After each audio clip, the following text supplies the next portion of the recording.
2 weeks ago, I switched two things, my keyboard and my keyboard layout. When I switched, I had a goal. I wanted to be able to type at least 60 words per minute within 2 weeks, and today marks 2 weeks from when I made this switch. Did I reach my goal, or did I underestimate just how difficult it would be? Learning how to type on a completely new keyboard would have been struggle enough, but learning how to type on a new keyboard layout at the exact same time really upped the difficulty. In my last video, I talked about some of the downfalls of the keyboard layout that everybody knows and uses, called QWERTY. I've been typing on the QWERTY keyboard layout for my entire life, and I actually even had a touch typing class all the way back in the 3rd grade. But learning how to type wasn't really ever a focus of mine. I was able to get pretty good because of years of using a computer, and I had good enough form because of that 3rd grade typing class. But to be honest, I never really put much thought into it beyond that. But lately, I've been experiencing a little bit of discomfort in my wrists when typing. Not so much of a pain, just more of an uncomfortable stretching or fatigue.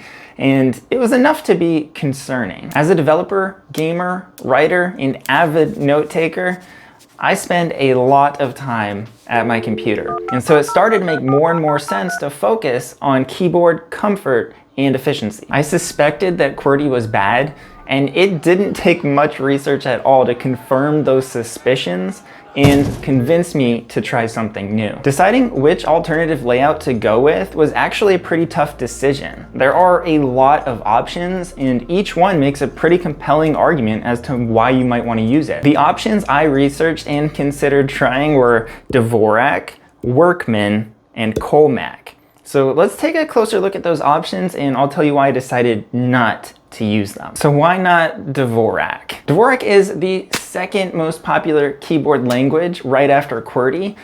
It was designed by some guy named Dvorak, named it after himself. There are a couple of drawbacks for somebody switching from QWERTY. It's not necessarily that easy to learn because a lot of the keys switch hands. You lose common keyboard shortcuts like Command-C, Command-V for copy and paste. But the main reason that I didn't want to go with Dvorak, and this is kind of silly, but it's just too old. The Dvorak layout was patented in 1936. Not only is technology a lot more advanced, people are using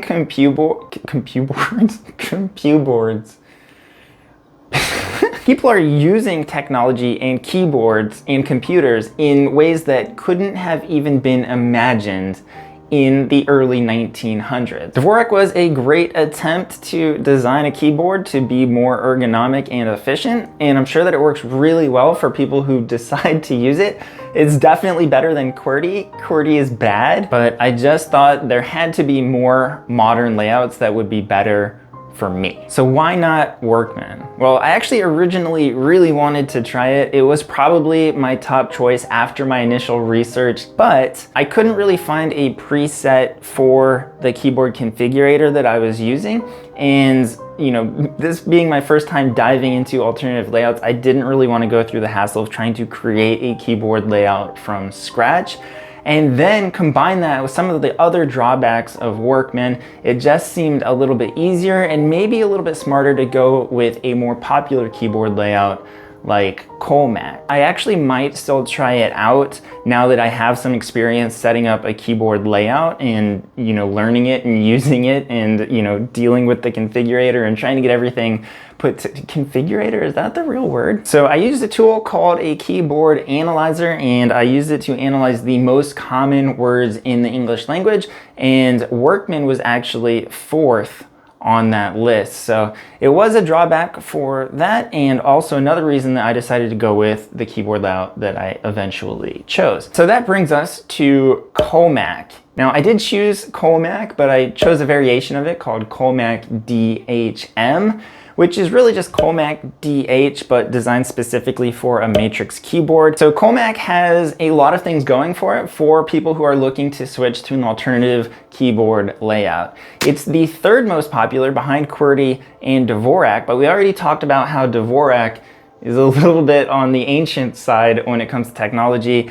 Colemak is a more modern design focused specifically on ergonomics and comfort, which I like. And the DH mod simply moves the D and the H, which are normally on the middle columns, to right below your index finger. So it puts the 10 most common keys in the English language on the 10 easiest to reach spots on the keyboard, which is perfect for me, for somebody who's trying to focus on ergonomics and efficiency. It was also the best option according to the Keyboard Layout Analyzer when judging efficiency, I think, based on the most common words in the English language. So I did like that. Colemak DHm actually even beat out Colemak. So another check in the box there. And eventually it just became an easy decision. Learning the keys. Learning a new keyboard layout, I had to unlearn some of that muscle memory, and in fact I'm still working on unlearning that muscle memory. When I begin to type faster, I do tend to drift into QWERTY a little bit and make some errors that I can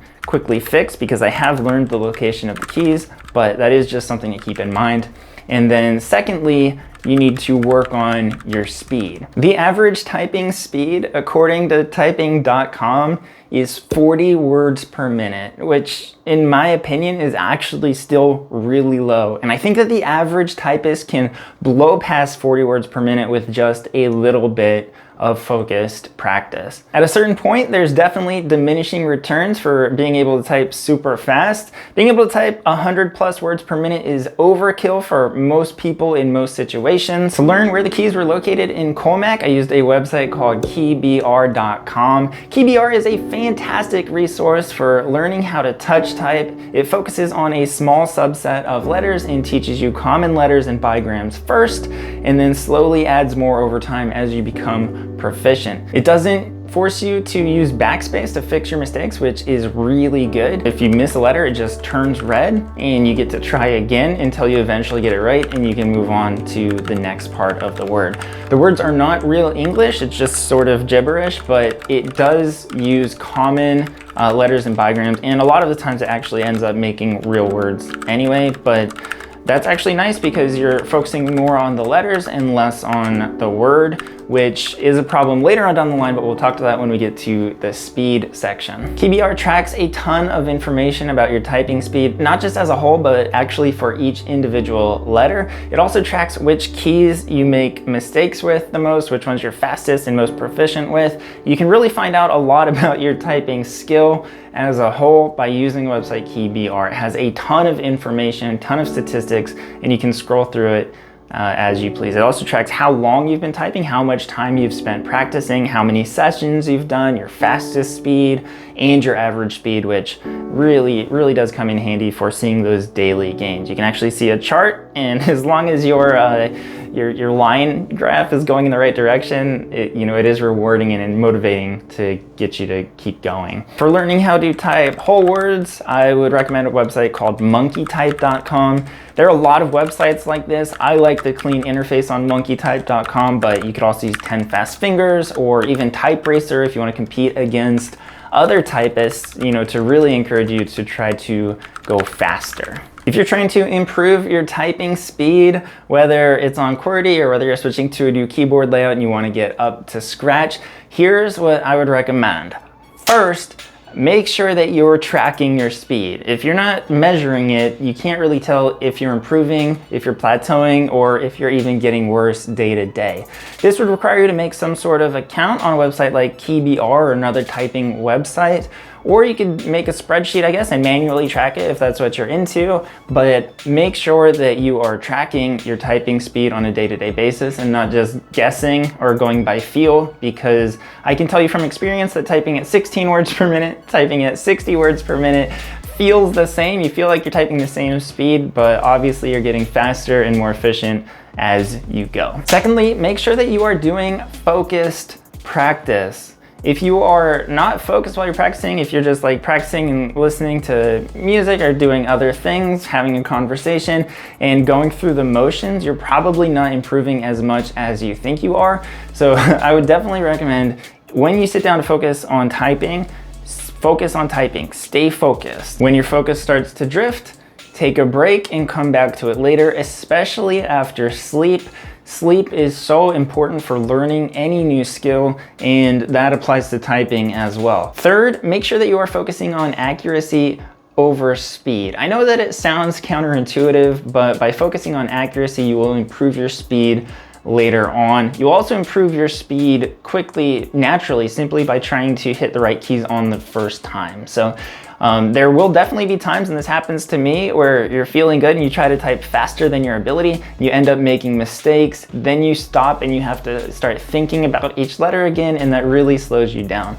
Simply by focusing on accuracy, you end up focusing less on each individual letter, and you can kind of read ahead, which actually leads you to faster typing speeds. So in conclusion, I was able to hit my goal of 60 words per minute within 2 weeks.